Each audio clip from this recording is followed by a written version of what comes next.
In the U.S. Army. Army. To be in the army, in the U.S. Army. Then I think he just enlisted recently. He also has a daughter. You'd think that would be enough to identify someone, but I don't know. But she's probably not a regular. No, she comes on Java Oh. sometimes. Hi, Tina. Okay, let me pin Thank our you, everybody. picture here. Of course. Welcome, everyone. First of all, if anyone needs a little bit more room, like anyone can feel free to whatever. I love when it's a nice full space. I'm so happy you guys are here and at holiday week. Okay. Eve posted on our chat, which I'm gonna reiterate. Here we are. Yes, welcome, everyone. Which I'll just reiterate here. Yeah, that would be great. Do you want to take Oh, Harriet. I'll let your mom in. Yeah. In 10 weeks, Sunday, March 2nd, you can put the date in your calendar, but God willing is my wedding. And Eve has very generously offered to take everyone on a field trip to go to, if anyone would like, it's optional, obviously, but to Peterson Park. There's a lady who has this little basement store where she's got all these like modest dresses. They're very beautiful and nice. And we're gonna make a whole day out of it. And I plan to come, so please also plan around my schedule, but it sounds very fun. I'll put out, maybe we'll get. Well, also we wanted to incorporate because Leah offered to host everyone. Yes. I think That works. yeah. Which I maybe also we'll do wanted like to a publicly 2-in-1. thank Leah. She had an amazing idea for anyone who was not on our group or who just doesn't check their WhatsApps, which I often don't do on other groups. But Leah had offered to host a Hanukkah party, but in Peterson Park, right, which is a little bit far away. And I think because of the holiday weekend, the times didn't work out for everyone. But we'd love to make it happen another time, and we'll see. We've got a beautiful group, and everyone loves hanging out. So we're to try to make it happen. But thank you for the offer, and I think it's we'll find another time during the year where it would work. That would be awesome. Let's real quick. Let's go around the room because we have a bunch of people who are here a lot and some people who are not always here. So I'll introduce myself, Talia Malatsky. Hello. We can go around. Oh, Lauren Kritzman, Wendy Siegel, Adrian Lawrence, Sue Valley, Susan Rosenwell, Leslie Graham, Paula Painter, Judy Gusson, Laura Kahn.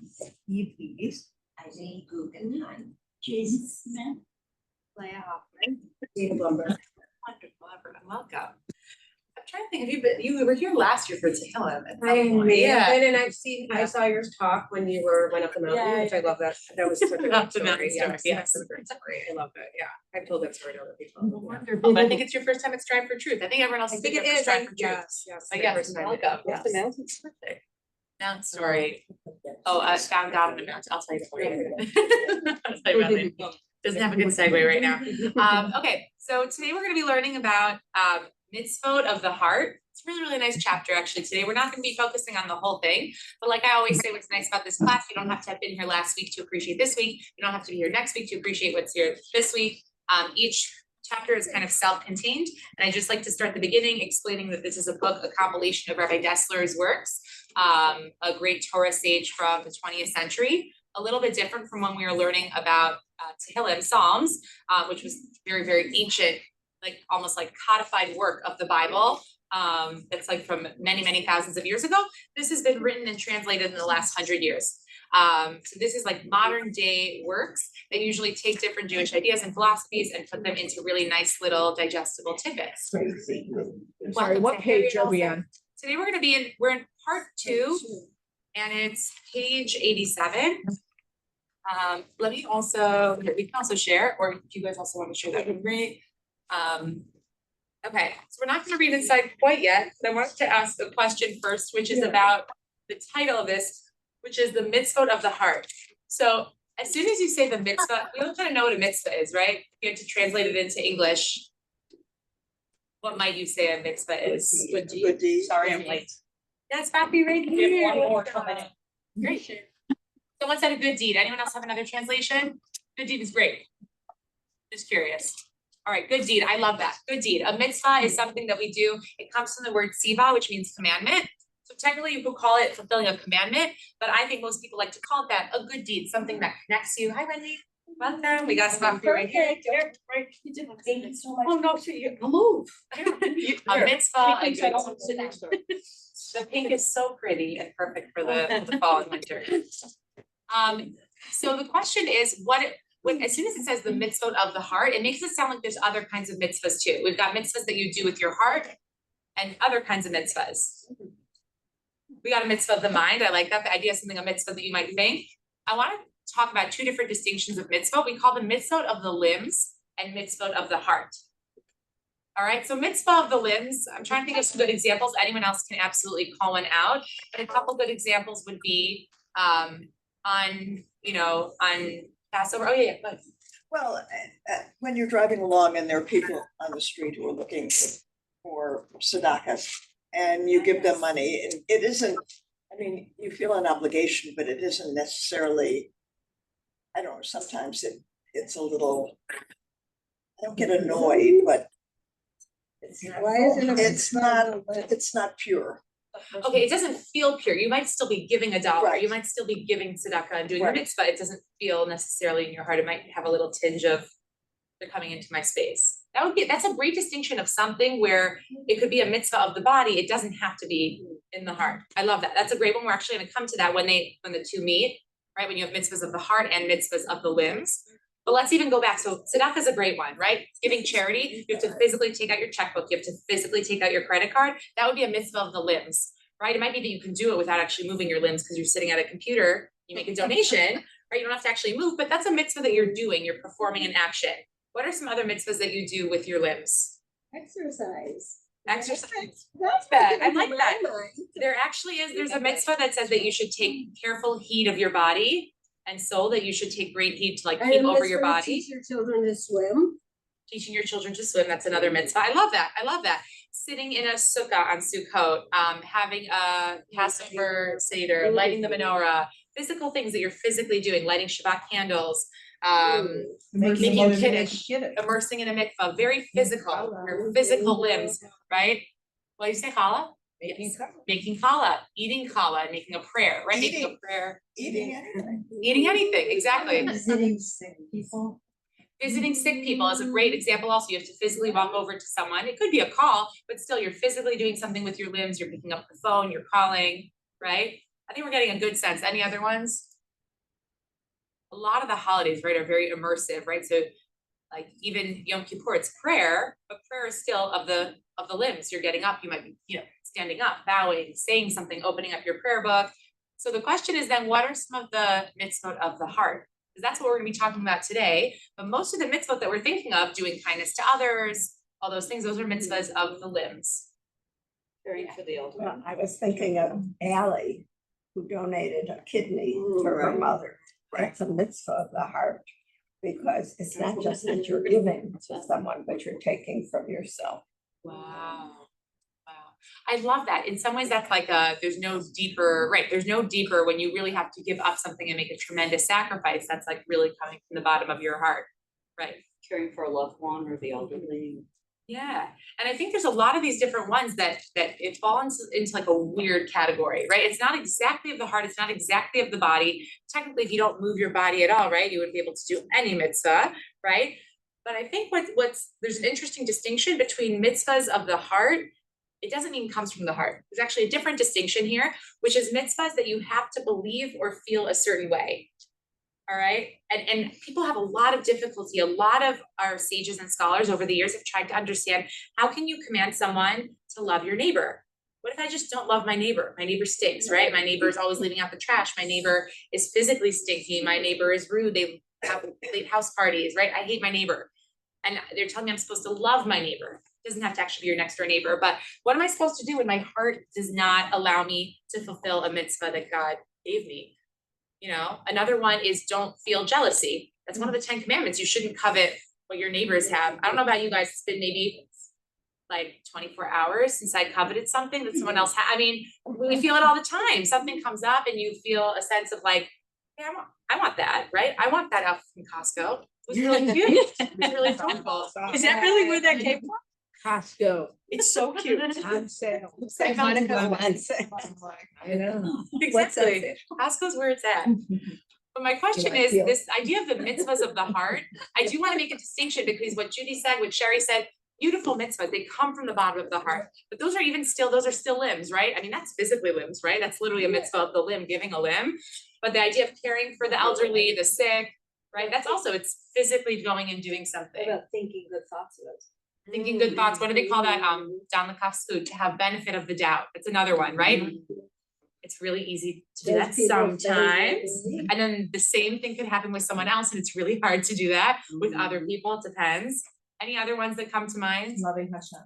Loving Hashem. Ahava Hashem, ahava for Hashem, love for Hashem.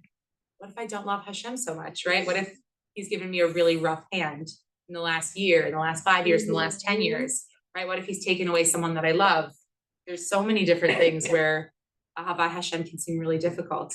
Belief in Hashem, that you should love God with all your heart, but belief, even to love God, it means to believe in a God, right? What if I'm questioning my belief in God? I don't even know. I'm sure we'll never forget Rachel Goldberg Bullen, when she got up at her son's funeral, the first thing she did was thank Hashem. Like, it was like, what? You know, even in the depth of her pain, she was able to just say, like, Hashem, like, I love you. Yeah. I think in her funeral, I don't know if anyone remembers, correct me if I'm wrong, but she said, if you asked me if I could take away the pain that I'm experiencing right now, but it would also mean taking away the 23 years I had with my son, I would do it over and over and over and replay it thousands and thousands of times. And she said the blessing of what she had was so. She had so much Yeah. gratitude. Right, That said her life was blessed and she had him for 23 years. Yes. Instead yes. of looking at it the other way. Yeah, and gratitude is actually a great one also, Sherry, because for example, we've talked a lot about, Rabbi Dessler talks about that you need gratitude for prayer, right? You could say the words all day. Like if someone just tells me I'll get whatever I want, if I read this whole book, I'll be done with the book by 7 p.m. But if I have to actually believe what's in the book, right? That's like where the work comes. But gratitude, theoretically, you could pray all day and have no gratitude. It would be a mitzvah of the limb because you got up and you prayed and you closed the book, but you never really believed it. So gratitude would be one in the heart. Also, you have to feel gratitude. You have to believe it to actually have it, like for it to be a mitzvah of the heart. To be a mitzvah of the heart. Exactly. Yeah.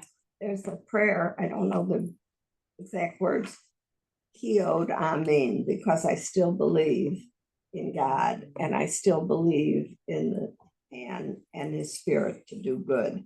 Healed, amen, Gambi Adam. I only can think of the second part. I don't know the first part. Where's it from? I don't know. Do you know where it's from? I don't know. My son looked it up once. He said it was like I'm coming to you in a 800 minute. years. So Well, there's healed, also, I mean, the Adam, Gamba Ruach, Ruach Tov. But the first part is That I still believe. in Right. I God, still believe. even Yeah. though well, this but and that's that. on Imami. Well, that's Right. true, but And this is a But different when they prayer. walked to the when they walked to the gas chambers, they were singing, you know. I still believe, Perfect right, faith in the coming of the Messiah. Right. And that's even a great example too, where you could say, oh, in the concentration camps, no one in this room is blaming them. I'm just saying it's very physically hard to do physical mitzvahs when you're in a camp. You have no possessions. You can't light a Hanukkah menorah. You can't bake challah. You can't do the physical actions. They were almost left to all the things of the heart. Okay. Mindy had wanted to share something. Unmute yourself. You're talking about mitzvahs. It's also the silent mitzvahs. Hold on one It's- sec. Just say it one more time. Oh. Okay, now.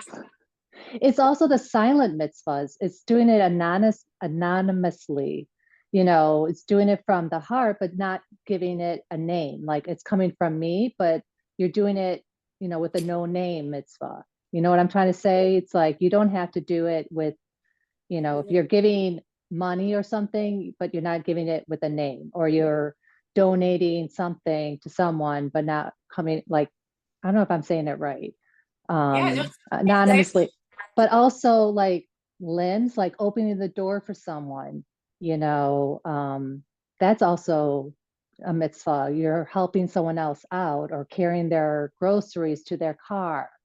I always tell my children, just open the door for someone, you know, if they're in the need, you know, it's just, that's a mitzvah. That's like making you feel good for the day, you know, or smiling at someone. That's with your mouth, you know, because you don't know what that person is feeling. They may be having a hard day, and by you smiling can change their action. They may smile at the next person next to them because you did a mitzvah for them. And it's like a carry-on effect. You know, I can't think of the words. I just came from the doctor, but it's like, you know. And Eve also has brought up several times the idea that when you do, there's certain mitzvahs around death that are considered the most holy of mitzvahs, the most truthful mitzvahs, because they can never be repaid, right? If you bury a dead person, right? If you help, oh my gosh, what's the word? The taharas, right? The cleansing of a body that's deceased. Like there's no there's no better mitzvah, you're never getting repaid, and it's a mitzvah you're not meant to like, you know, scream from the mountaintops, I just did this thing to you, I just did this mitzvah today, it's something that's very private. So I love that Mindy brought up another great example of something kind of like what Adrian said, where what happens when, like, is it a mitzvah of the limbs, is it a mitzvah of the heart, and what happens when it might be a mitzvah of the limbs, but right, I don't tell anyone, it's not that it changes it to a mitzvah of the heart, but it changes your intention behind it has an extra level of modesty or secrecy around it in a good way. Someone else was. I said the highest level of charity is that the giver is anonymous and the receiver is anonymous. Yes, yes. So that's certainly a heart, even though I may go out and write a check, the concept is that it's from the heart because I know, but no one else knows, and that person knows, but no one else knows. Yes, absolutely. Anyone else have another, there actually are there's a number of these mitzvahs in the Torah. I just want to take a second because I think we'll come up with a couple more as a group of mitzvahs. We were saying mitzvahs of the heart. So we said, love your neighbor, don't be jealous. We said loving God. Any other ones you could think of where the Torah commands us to believe, act in a certain, not act. Caring for your parents. Caring for your parents, honoring your parents, right? Even like keeping kosher. Because, well, so like, if you did keep kosher, but you didn't believe it, you just did it, because that's what you did, but like, then. But if you don't, then it's sort of just of the limbs, but if you believe it, and that believe it has like. You believe the reasoning behind it, then it's in the heart, right? Totally, yeah. You're bringing up actually, like, this is actually a perfect like segue of something is what if you keep something of the limbs, you do not care of the heart, right? I mean, we all have an extent of that, right? Sometimes we just do things because it's the right thing, but you're not happy about it, right? Like, you know, it's the right thing to go bring over a meal to your friend. And of course you're happy to do it, right? They're in need, whatever, but it was a really busy day at work and you had a million other things to do. So you might be trying to show up with happiness when you're bringing over this like shepherd's pie, but you have just like really done mental and physical gymnastics to get there and you're not feeling so happy about it. Still a mitzvah of the limb, right? Same thing with kosher. I think that's a great example also. Everyone's got different kosher or you know, whichever step in your journey you're on, there's people who will like not eat certain things, but will eat certain things in restaurants, right? Or will, welcome. I love that we keep having 3 chairs. It's great. Scooch it, right? Scooch it. This is the growing class today. Yeah, I know. They always say you're supposed to keep an extra chair. From a social perspective, but also from a Jewish perspective, they say keep a seat for Eliyahu, for Elijah. But it's not actually for Elijah. It's not like Elijah's coming to sit in our class, although that's a beautiful idea. It's the idea that there's always one more spot, right? That no one should ever feel that they walk in, which we just did to you, Sharon, I'm sorry. But you should never walk in and be like, oh shoot, all the seats are gone, I'll just leave, right? There's always a spot. So that's something we can start doing. Back to what you were saying, is it like you talk when even if you don't really have the intention, is it that God will help you like really get feeling towards it? Can you say it in Hebrew again? What did you talk shalolishma balishma? So from something that's not for its own sake, that you will come eventually to do it for its own sake. I think you don't about always have to have the intention and the belief. You could do it and then hopefully you'll. It's like going through the motions and eventually. Totally. Fake it till you make it. Yeah, it is fake it till you make it. It's fake it till you make it. Yeah, right. Make it till you make it. I was just learning with a young woman recently who is like on her own Shabbat journey of like keeping some more things and whatever. We learn together once a week. And she said, she's like, I really don't want to keep Shabbat this week. She's like, I've been trying to do Friday night dinner where I like put my phone to the side and I light my candles and I have my challah. And she's like, I'm not feeling it this week. And I think she was like, I don't know what she was hoping to get from me. I don't know if she thought I was going to go, oh, you should keep Shabbat. Like, she's not getting that from me. So I said, like, tell me more. I was like, tell me more. Like, what's your week been like? Like, what are you feeling at the end of the week? And she said, for the last 3 weeks, I've just been feeling like, I've been feeling overwhelmed with work, and to make the idea of like having to like get challah, to have to sit down and put out some nice dishes out and to have to invite friends over. She said it's really overwhelming. And I was like, yeah, I would probably feel really overwhelmed too. But she's like, do I continue doing it? And we had a discussion just like this of, sometimes there's a value to doing something that you don't feel, right? You don't feel it in your heart, but it's a habit, it's a value, it's a belief. Sometimes you don't want to do Friday night dinner. You don't want to host the Passover Seder. You don't want to go to services for 6 hours on Yom Kippur. Like sometimes you don't want to do the things. And then at the same time you have like, why do we keep doing them? why do we all like giggle when we say that? Because we've all done things that we don't want to do. So there's this idea, sometimes there's like an interplay of when things are of the limbs and of the heart. Can I just ask, but one of the answers to her would be sort of like, what part could you still do? Yeah. I mean, in other words, the whole idea that, you know, it's not necessarily a slippery slope. If I don't do it, I'll never pick it up again. But more importantly, it isn't all or nothing. It's, I mean, I understand there's the whole concept, if you do it so many times, it's something you need to, I mean, there's some tradition about doing a certain thing a number of times that you're then making a commitment. But when you're just on the journey, it's, you can move back and forth. Yeah. And when we ended up talking about it with this woman, like we ended up talking about how she said the company for her was overwhelming. She wanted to be alone. And I said, you could do Shabbat alone. I'm like, some people who are alone all the time would feel that Shabbat alone is like so sad and whatever. Sometimes it's nice to do Shabbat alone. She's like, oh, she's like, I never thought about it, but we explored. And then I said also, let's say you didn't do anything for Shabbat tonight. You didn't, whatever the things were for her, right? For her, it was putting her phone down. It was having the meal. It was saying some of the Shabbat prayers. I said, what if you didn't do any of it tonight? Do you think you would like go to like, how would your experience be in the morning? Like, what would you feel like after? She's like, no, I'd really miss it. Like, I like it. I love it. I wait for it all week. So it wasn't even about the Shabbat, right? It like started off as like, I'm sick of Shabbat. And it wasn't even really about the Shabbat. It was just interesting. Good question. What? It's about her social The battery. social battery. And I can really relate to that. Yeah, totally. But I think that's interesting too, where these come to interplay. I want to go back for a minute to Adrian's example of something where it's sometimes you give, right? Sometimes let's say you're asked to give to a charity. You gave an example of like, right, someone like, let's say approaching you and feeling unhappy about it. I'd say also everyone's got these charity campaigns, charity with a D, you know what I'm talking about? And people will ask you. And on the one hand, it's beautiful because it's raising tons of money, but you also know what it's like to get something from not your best friend, but someone that you kind of know peripherally, and they ask you for money, right? And it's kind of like, okay, I probably should do this, right? I just gave to like 5 other of these this week, right? Like there's Suck it also up already. right.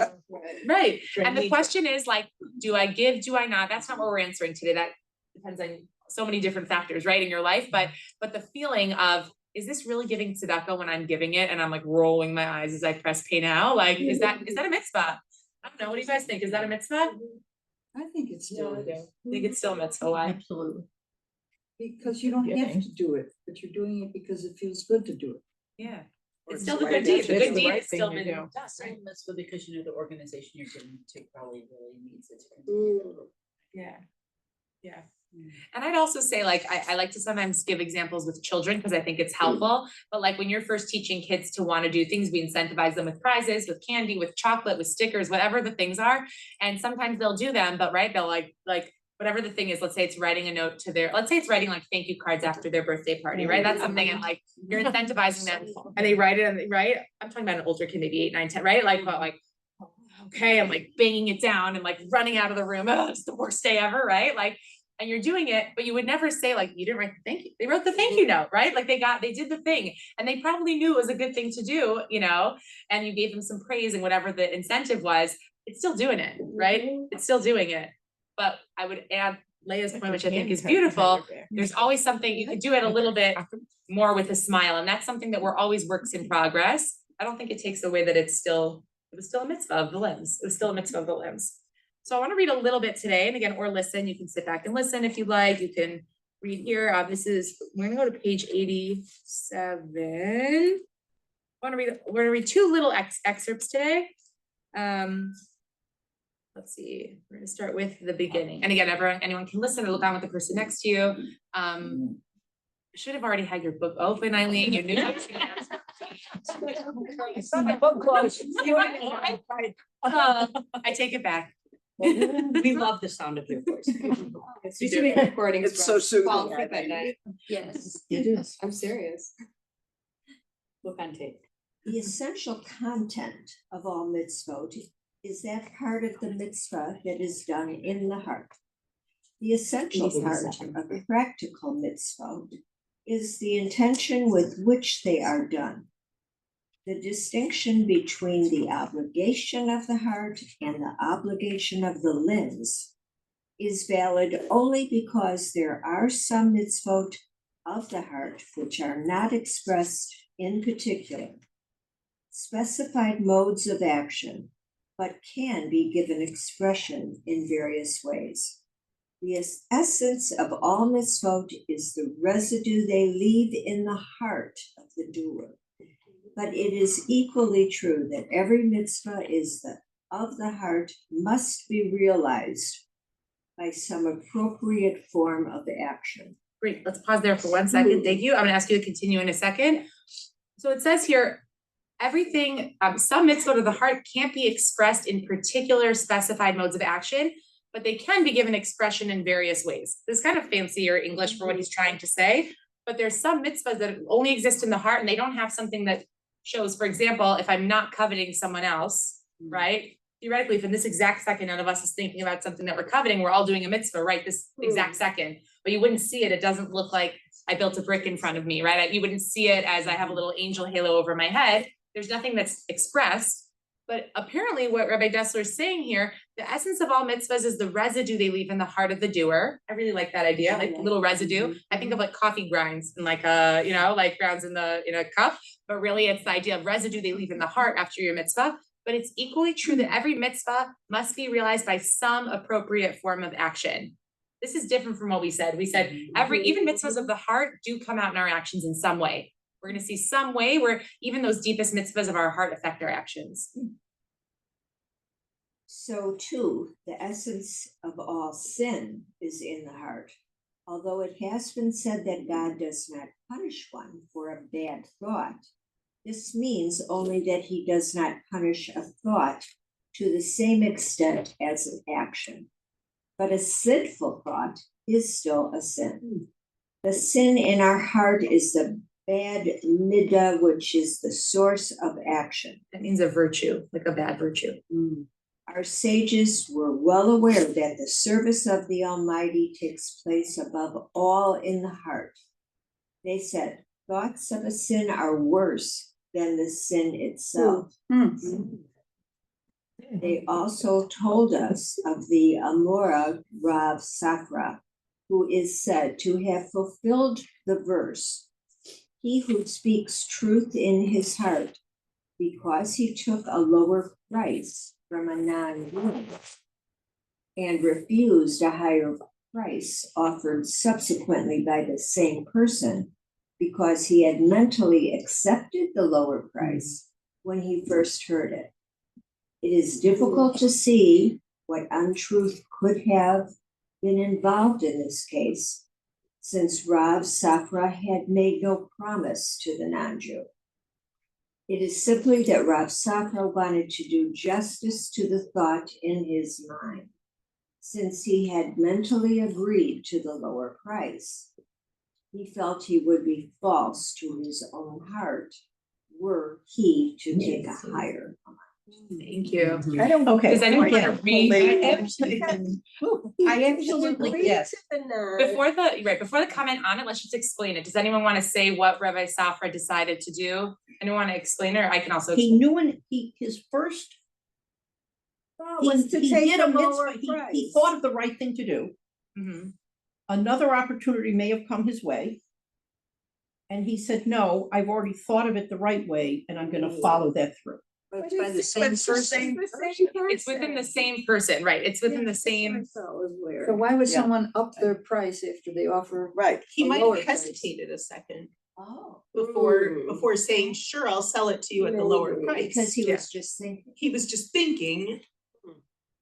So he was hesitating Yeah, and they took that's how that as, I'll offer more money. Oh. And what does it have to do with being a non-Jew or? Oh, it's a great Jew? question. So I think that was an important distinction I wanted to make. So it really shouldn't make a distinction between a non-Jew, but sometimes they'll say for the Jewish people, you want to always try to do even go above and beyond. So this was saying just to kind of show you, like, even if it was someone who wasn't Jewish, someone you didn't know, someone who wasn't your neighbor necessarily, but it was just trying to, I think he was just putting that in there to say, even if it's someone you really don't know, didn't have any obligation to, he wasn't from your synagogue, whatever it was, that the idea that he was offered a lower price, hesitated, almost like a buyer in a house, right? If you really want to buy a house and you offer, 800,000 and the person goes, well, and you're just so eager, you go, I'll give you 850, right? You jump in, right? I'll give you 850. And the person was really gonna say it earlier, a person could easily say in their head, like, phew, like I just hesitated because I was gonna cough, right? And then, so what they're saying Rav Safra did is he understood, I accepted the lower price in my head already. I don't need the eighth, meaning I accepted it at the lower price. It would really be true to the heart. It would be honest if I went with the original amount. Okay, all that makes perfect sense. The next part about the sin, a sin in the mind is, that is a, you run the risk of people who have such rigid thinking that you could be driven crazy. Yeah. So this is actually a question I wanted to ask, and I don't actually think it's as obvious. Like, I don't think there's a clear right or wrong, but it's a question I want to hear. And I'm guessing we'll have like a split room, which would be like, we want to believe, right, that at the end of the day, our actions is what matters. We also want to believe that at the end of the day, what's in our heart matters, right? And you kind of, one has to matter more. They both matter. But like at the end of the day, if we really do believe that what's in the heart matters, then that means that if you have really evil thoughts, the same way if I have good thoughts, Hashem knows what's in my heart. It also means if I have really evil thoughts, God will also at the end of the day really take that into account, right? And when I say take into account, when I think of what makes me as a person, the essence of my person, is it about my actions? Is it about my thoughts? Right? And I'm curious to hear about, I know it's a lot of Jewish guilt, because on the one hand, again, I think there's so many pieces. A lot of us don't struggle with being hard on ourselves. That's something that comes very, very easily. But there's also a sense of consistency, right? This is more of a, this isn't a how should you feel about the things that you're feeling guilty about. This is a mental exercise for a minute. Do we believe that God really at the end of the day cares about what's in our heart? Which then also means that if I have really evil thoughts about things and I really am not, in certain parts of my own life and my identity, I really struggle, God also really takes those into account. Or do I believe at the end of the day, God is seeing me by my actions, the way I'm showing up for people, the way that I'm being there, it's through my actions, even though my mind isn't always there. Mitoch shelo lishma. If I'm not really fully there in my brain, I'm gonna get there one day, but I'm showing up in my actions. Think about it for a minute. If I say who thinks what, it's not like this isn't in a box. We all know that this is a complicated topic, but I want to know for some people, which one feels like it resonates more. It's not an easy question. Yeah, well, I go to this, often the concept of Lashon Hora is something that so like before I became more observant, since meeting Eve and kind of studying, being on this Jewish journey, like a blessed memory, my mother would always say, actions are what matters. Like, it's your actions. Like, that is at the end of the day, do the right thing. And then studying Judaism, I kind of learned something different, which is like the Lashon Hora, being careful with your words. Like, I used to learn, like growing up, like your words aren't that important. Like, we could process, we could discuss, like, it's okay, but be there, do what you need to do. So I've always kind of struggled with it. Since becoming more religious, I really am very careful with my words. Like, I'm much more careful, like just with even like talking with a girlfriend, even if it's nothing negative, just being more guarded. So I don't know. I often, think awful thoughts. I'll be honest, if I'm processing something, if I'm annoyed with someone, I may think terrible thoughts, but I'll be guarded with my mouth, or I'll tell a sister, or I'll tell my husband, so I don't know. I'm kind of on the fence. You're also processing, right? It's like a new idea, right? I don't know. I think it's very complicated with this. Yeah. I sometimes think the actions, an example is sometimes we have to go visit a older sick relative, and they look forward to it. Their life is maybe full because they can't get out. And sometimes I'm like, that's the last thing I want to do, because it's my whole afternoon. Yes, I really don't, but it's really nice when we do, and it means a lot to the other person. So I kind of feel the actions, while I always feel good afterwards because I know it's the right thing and that makes them happy. They don't know I'm going, right, it's a schlep. I totally want them to know that, but the actions, because I do it, I think I'm shedding a smile or joy to somebody else. So I feel that that's, I get the credit, I think, for doing it, even though maybe I'd rather just really not do it. It would be great if I always said, oh yes, I want to spend my whole afternoon doing that, which I usually don't. That was also articulated so beautifully. Yeah, it's so relatable. It's so relatable. There's always gonna be, things, yeah. Well, it said, do not hate thy neighbor in your heart. So obviously, the heart is involved. Right. In your mind, you just. Right, in your mind, you can, be like, don't let it. Really, you're not responsible for your, doesn't the Torah say you're not responsible for the first thought that comes to your head? Something, wasn't that A part lot of it? people will say that, right? Like, you're not responsible for the first thought, it's what you take with the thought, Right. what you do with the thoughts. Mhm. Yeah. We'll come back to that. This is a very deep idea, yeah. I think in today's Yeah. world, it's become very complicated and your actions Mhm. are very important Mhm. and can also be very dangerous. So Mhm. whatever thoughts we may have, it's something I can work on in private. Because a lot of times my thoughts are not so good, but my actions have to be. Because that's how we represent ourselves to the world. Yeah, that's why I think about it too. That's where I'm. I have someone in my life who's kind of difficult in my family, Mhm. and I always am struggling back and forth with like trying to be really like great in person and great, and that I get frustrated, but and then sometimes I will like get negative about it. Somebody who I see all the time, and it's family. But so is that bad that I have those negative thoughts? But I'm trying to be. My actions are trying to. I'm trying to not show that. You're also trying to be discerning, right? Like, you're also trying to make the right decision. That's also Right. like, sometimes we call them bad thoughts, but it's just you're trying to discern what's the right thing to do here. And coming up with that Yes. comes bad thoughts, right? Because like, well, if I act this way, they're going to react this way. Yeah. Is the thought that you just had, they're going to react this way? It's not a bad thought. You're just trying to figure out how to deal Yeah, with that's difficult true. people. That's Yeah. interesting. That's true. I wouldn't call that a bad thought. Okay. What we learn is true beauty in Judaism is when the inside and the outside match. So I think the place that we all want to get to after 120 at the end of our life is that it's called Toho Kavara. I always, it's right? my favorite line. you I always like ask that. Eve what it is. And I It's know like it's great. those two words, like Toho, what's inside, Kabaro is like what you show on the outside. Is that what it means actually? Right? It's like what the outside and inside they match. And Mhm. so that's like when they're so in sync with who you are, how you think, how you feel, and how you portray yourself on the outside. That's really we all want to get there. We're not there ever. Because it's all about a goal. You know,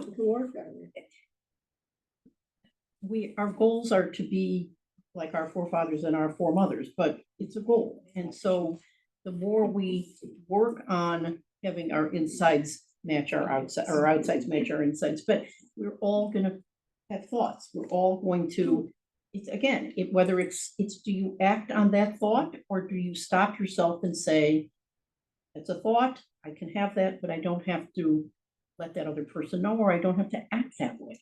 Because I think part of what happens is that people can get themselves very tied up and lose sight of what it's really all about. It's not about perfection. It's about the goal to becoming the person that you'd like to be, which may be perfection, but I don't know that we're gonna get to that place. But as long as we're headed in the right direction, I think that's what you Do we ever get to that I don't think so. goal? Well, I certainly won't. we did learn about this. We did learn about this another week with Rabbi Dessler, where we talked about the continuum of free will. That the goal is never to get to, like, you have one side over here, and this is someone who is brought up, let's say, in a community where murder is considered very common, right? You just gotta live. If you don't have enough food to eat and your neighbor does, you might kill him. And if someone grew up like that, it might be that one day they work on themselves until one day they come to realize the truth is, I don't have authority over another human life. And that to them is like they have lived a life full of coming closer to God. The next person grown up in a place where let's speak it more like, let's say, a Jewish sense, right? You grew up in a sense of, we always kept the high holidays, and that was always something that was important to us, and we always lit the Shabbat candles. And then eventually over time, I came closer to my Jewish journey, and now every Shabbat like looks very, very infused with tradition, right? And I'm not only celebrating the two big holidays, right? I'm celebrating Passover and Sukkot and Hanukkah. That would look like also another growth on a Jewish journey closer to God. But they say you never get to the other end, but Hashem cares about the growth. He cares about where you started on that battleground between good and bad, between our Yetzer HaTov and Yetzer Hara, and how you move and just how much you move. And you're supposed to make progress. And it might be for someone who's living in Borough Park in New York that, you know, that, yeah, love it. That it might be that, like, you know, for you, it was, you know, you used to, you know, wear a particular kind of garb that wasn't really accepted in your community, but that felt more authentic to you. And then, you know, you ended up wearing a different kind of garb that really ended up feeling like, you know, something that your community wanted for you, but you never wanted to wear and you decided to do that. It can look so many different things, you know? I'm giving a poor example. I'm just trying to say that at every stage, there's always stuff where it's something you want to work on, something you'd like to accomplish, somewhere you'd like to get. Well, You know. it makes me think of like Avram Avinu, like Abraham, where he at 3 years old recognized God. So he was like the epitome of a tzaddik, of a righteous man. But for him, that was not enough. Like for everyone else in his generation, that would have been enough to, like, for the rest of their lives to be enough. But he, by 3 years old, had accomplished all that, but that wasn't enough for him. He took that, and for the rest of his life, he went out and taught other people. You know, he had to do more with that and ended up teaching other people about God. So like the higher you are, the more you have to do with it, it's the work that matters. Yeah. Right in the beginning here, we should all read this together. This talk was first given at Gateshead Hillel in 1942, caused a great stir. In particular, Rabbi Dessler's statement, not recorded here, that a Jew can keep all the laws in the Shulchan Aruch and only have reached the Aleph of Judaism. Beginning. Wow. And it aroused a good deal of heated discussion. Yeah. Wow. It's a great point, actually. I'm gonna actually pause for 1 second because I want to actually discuss what that means. A Jew could keep every mitzvah on the Shulchan Aruch, which is the codified laws of all human action, what we should do. It takes all the oral and written laws and it condenses them into like a guide for people of what they should do. Let's say you keep all, it's not just 613, it's all the commentaries and the things you should do around those. So let's say it's thousands of mitzvahs. You could keep all of them, and he's saying you've only reached the Aleph of Judaism. What do you think he means by that? And think about, we're talking about the mitzvot of the heart. What do you think he means? Done the bare minimum. It sounds like bare minimum. I think that's why it caused a great stir, because you hear that and you go, I've been working my whole life on trying to do more mitzvahs. You're telling me I'm only doing the I Aleph. take it different. I think it means you could be a very observant Jewish person and your heart could still not be right. Not there. Absolutely. The inside doesn't match the outside. Yes. Yeah, Absolutely. I'm thinking that too, and I actually want to go back to Eve's line. I never actually really thought about what the word means, toho kiboro, but toho means what's inside of him or her, right? What's inside of him, kiboro, like the person who created him, bore, the bore olam means the creator of the earth, and bara is like bereshit bara Elohim. So in the beginning, God created the world. The word boro is that his inside reflects his God. It's almost like his inside is godly. And so getting yourself to be inside and outside equivalent is really saying I'm in alignment and attunement with God. And I think that that's almost the goal. Reflecting your neshama, that. Yeah, that your neshama is like reflecting like on the outside. Your outside is reflecting your inside is I reflecting. think another thing is that certain people, depending on where they are in their journey, a mitzvah can be incredibly significant, or it can be something that you don't even think about anymore.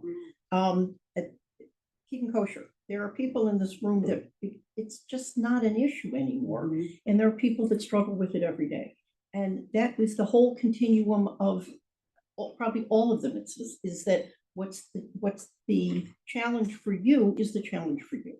And to be able to say, I've met that challenge, whether it's keeping kosher or lashon hora or whatever it may be, that's your particular thing that you're working on, which next year may not be a challenge for you, but it may be a challenge for someone else. Yeah, I think that's what's beautiful about Judaism. It's like everyone's on their own journey of life, and you could be doing, something different, but where you're at, that's what's you should be doing. But Green and growing, or I know Mindy had her Yes. hand up a minute ago. I don't know if, but then you took it down. Give me a sec. Yeah, maybe. Just grab it off of mute if you want. I know, sorry, I threw you off. I made you wait too long. No, I was talking about, I remember when you guys were talking about, he kind of talked about it a little bit. I remember at bingo when Lori was talking, Lori Plotnick, and I was confused about Israel, because I know with all the learning, my inside was I needed to go to Israel. I was wanting to go, and Lori goes, you need to do what you want in the inside, you need to do the outside. You need to show your children your values, and you need to do like what Eve was saying, what you're inside, you need to do your outside and show the same. And so she said, you need to do I can't even think of the words. I'm really, but what Eve kind of said, you need to do the same. And Love she, it. and so, and also you need to, I needed to show my children what I'm doing. They need to see it, because then they will do it. And if I don't do it, they're not going to want to do it. And I kind of talked about a little bit yesterday with some of my lovely lady friends, is that, you know, I can't force my children to do things. I need to show them. And by me doing things, you know, whether they want to do it or not, you know, it's their choice, but I could tell them they could stay and do lighting the Shabbat candles or doing the prayers. But if I do what's inside of me and I do in the outside, it's the same. And the way, you know, so that's why I was kind of, you know. I was just actually reflecting on something really similar. My mother, always growing up, she prayed every single morning. She had a little prayer corner. She still does. Even this morning, I left the house, she was praying, and not for a long time, but for like 5 to 7 minutes, and sometimes a little longer, whatever. But she prayed every single morning, and she would always make it really known to us that sometimes it was really hard for her. And it was interesting because there's toho kiboro for yourself, and then there, as soon as you introduce children or a spouse or other people that you're influencing, that you're living with, like it's also really different. But I really liked that she was always honest with me. She never said, yeah, like prayer is like so easy. She said, it's just like, I make an effort to do it. It doesn't have to be for a long time, but I make sure to do it every single day. And she said a lot of days, she told me this all the time when I was a kid. Some days I really kind of dread it, but I just do it because it's habit. And she said, some days I love it. She said, but what always means a lot to me is that I've committed to it. But I liked that she was so honest about it, because I liked that better. Because then all of a sudden, when you're having a day where you're like, I'm not connecting to prayer at all today, I was like, you're right. Like my mother did that. My mother had that, or my teacher had that, or my community members knew that. And I think sometimes when we like share in some of those struggles where we're not in attunement, my actions are not meeting where my heart is, or my heart is somewhere, but my actions are not meeting the good intentions of my heart. Like sometimes it can feel like, is there something wrong with me? Am I not serving God the right way? Am I not living the Jewish kind of life that I want to be living? And I think hearing that more from people, right? Like I think even looking around the room and having sympathetic eyes to the idea that our hearts and our actions are not always in alignment is really comforting. Like I find this really comforting. If I came in and you guys were like, I don't struggle with that at all, I'm just super consistent, you know? Like I'm like a walking book of consistencies, that would make me feel really bad. We really feel like it would just be me and Rabbi Dessler, you know, got to coffee. But I'm like, this is something I think everyone relates to. Everyone really relates to trying to align the heart. It's really Being human human. nature. Yeah. It's so much of human nature, right? And I think everyone who tries to like, I'm fully consistent, right? I'm a fully consistent person. Like they're fully consistent, they're just not fully self-aware, right? It's one and not the other. I want to actually finish by reading a few more of his words here, which is what he basically goes on to say here, which I wish there was like a little tiny piece we could read, but we don't have time to read the whole thing, nor do I really want to do that. Is he says that let's go back to the beginning when we said, if you are not in alignment, if you're evil or good intentions of your heart, if you're not fully good in your heart, something will come through. It will somehow leak out into your actions. And by the same vein also, if you are someone who is really not covetous of others and you really love your neighbor in your heart and you really do it, it will seep out into your actions. And I like what he said also, because we do think of it as mitzvahs of the heart, mitzvahs of the limb, right? Being a good person in your head and actions that we do. But a lot of times it's not so clear. So he said, if you really think evilly in your heart about someone, it will end up coming out in your actions. And I think that really is true. I think a great example of this is like, you know, let's say you're feeling really jealous of a particular friend who's got a particular life circumstance, or in a way has reached a certain milestone that you're looking to reach, or has a certain thing that you're looking for, or her family looks a certain way that to you wish your family looks like that. The list can go on and on. But let's just say you have that situation and you're feeling that way about the friend. It does impact the way that you think about friends, whether it's how compassionate you are to that friend, whether it's, you know, opportunities come up and you don't think of that friend for the opportunity. If it comes to, you hear something bad happens to them and there's a little piece of your heart that goes, well, finally, right? Something's going wrong for them, whatever the things are. And they're awful things to think about, but these are what Wendy said. Those are the first thoughts, right? Those are the first thoughts that come to mind. But I think there is something true to that like we do need to work on the evil in our heart. We can't just say, well, my heart's always gonna be evil, right? I'm always gonna have these evil thoughts. We might always have these little evil thoughts. We're human, but it's what you do with the thoughts, I think, that's really important. Because I think what Rabbi Dessler says here is it's not just gonna stay in the heart. It can't just stay in the heart. The little evil, the little residue of the evil thoughts will come out into your actions, and they will eventually make their way. And it's important that we always try to address those feelings, right? When we're feeling jealous, it's not just, yeah, well, I'm gonna be jealous. It's I have a responsibility to my heart and to myself to work on those thoughts so that it doesn't come out in my actions. So let's read at the end how to help, which is kind of speaking to that a little bit, how to get in alignment between your heart and your actions. Eileen, do you want to finish us off? It's on page 92 at the bottom. It's about a paragraph and a half left.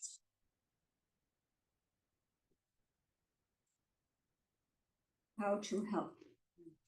The evil in the heart refuses at all costs to accept the good.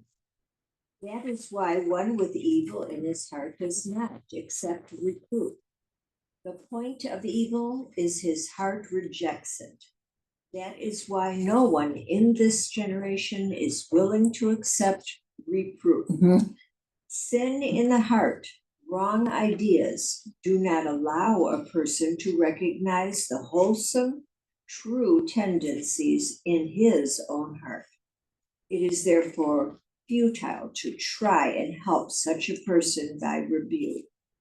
There's only one way to teach someone with sin in the heart, that is, to show him the perfection and unity of the spiritual life, such as the unified cooperation of the bestower and the recipient.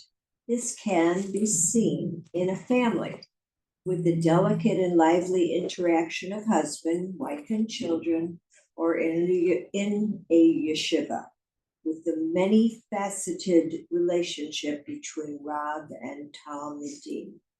Even someone with evil in his heart cannot fail to see the truth in other people, and thus eventually he will come to see the evil in his own heart and correct it. Thank you. Talmidim means students. Rav and Talmidim means students. It's a beautiful idea. It It's is, wonderful. and it allows people to spend time with people that are That are difficult, because yeah. It may be that at some point, and maybe not, but at least it gives you the drive to keep going and the hope that maybe something will change. Yeah.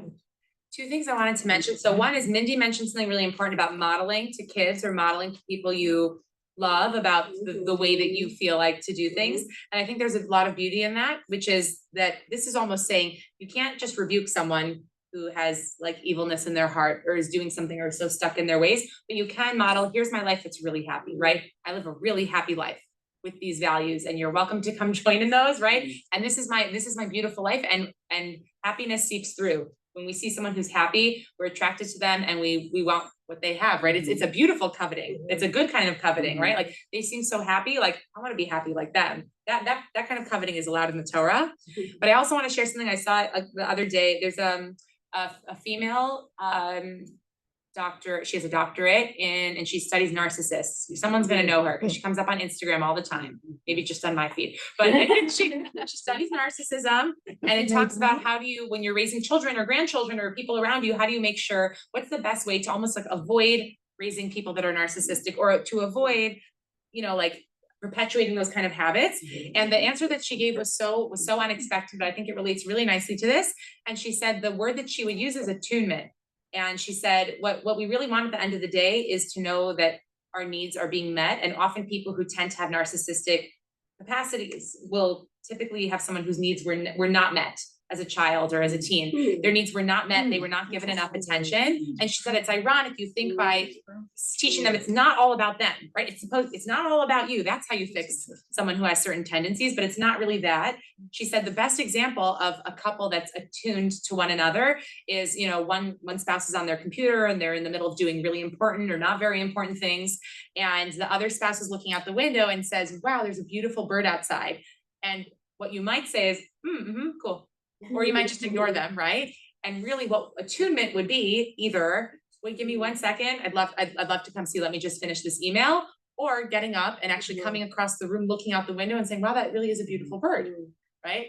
And there was something so beautiful in that that reminded me of this chapter we were learning this week that I wanted to share, which is that like you could talk and talk and talk all day about what attunement and beauty, you know, what being consistent inside and outside is that I think a lot of it comes when your insides, right? What you feel about the person, the love you feel for your fellow neighbor, it's exhibited in your actions. We sometimes think of giant things, but I love that story about the bird because it shows the person and it's like a little tick mark and check mark of this person is attuned to my needs. I shared something, it was important to them. It's not really about the bird, right? But it was about, I shared something that was my soul, I was being vulnerable to you in a second and you met it with needs. And they said, that's the best thing you can do with kids. And I think it's for adults too, but you know, like the worst thing you can do as a kid is like kind of like, grandma, mom, and you just either go like, not now, or just ignore them, right? Sometimes it's just ignore, they're in your face versus saying like what you have to say is really important. Doesn't mean you have to drop everything you're doing, but to let them know it's important. And I thought that's interesting too. And that can sometimes be with difficult people. We sometimes think showing them the right way, the reproof, that's really where we can connect, that's where we can correct them, we can show them, we can teach them, but oftentimes it's modeling the beauty, but also letting them know their needs are important. It's really hard, right? But like, I do think that there's something beautiful with what Rabbi Dessler is sharing. Have a great day. Yes. But showing them through modeling and also showing them through modeling and also showing them that I'm attuned with you, right? And letting your insides reflect your outsides and your outsides reflect your insides.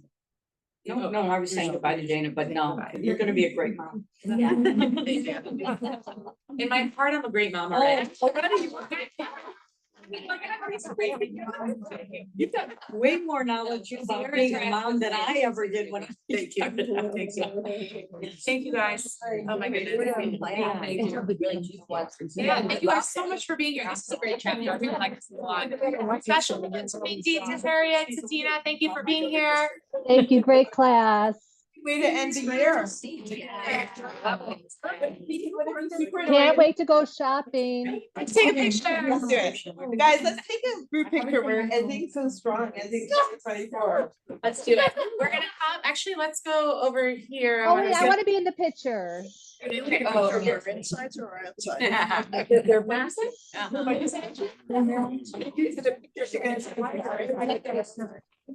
gonna actually look at the picture and say what your insides are really. Hi,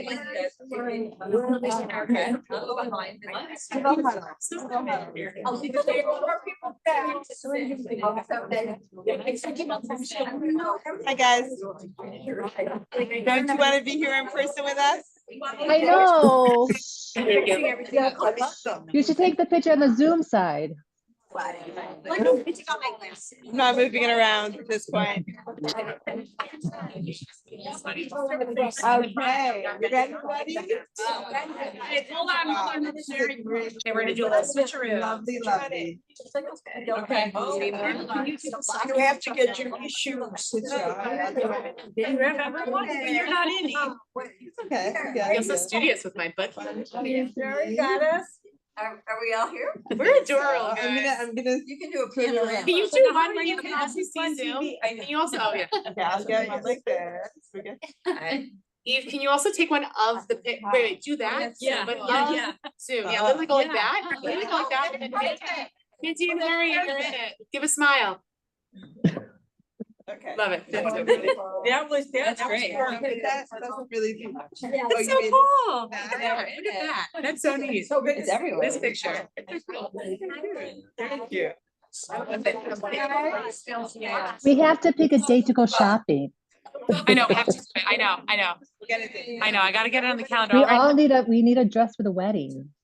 Yes. I'm gonna stop you on this side All of the right. screen. Bye. Thank you. Bye, everyone. Have a great Bye. day. Bye.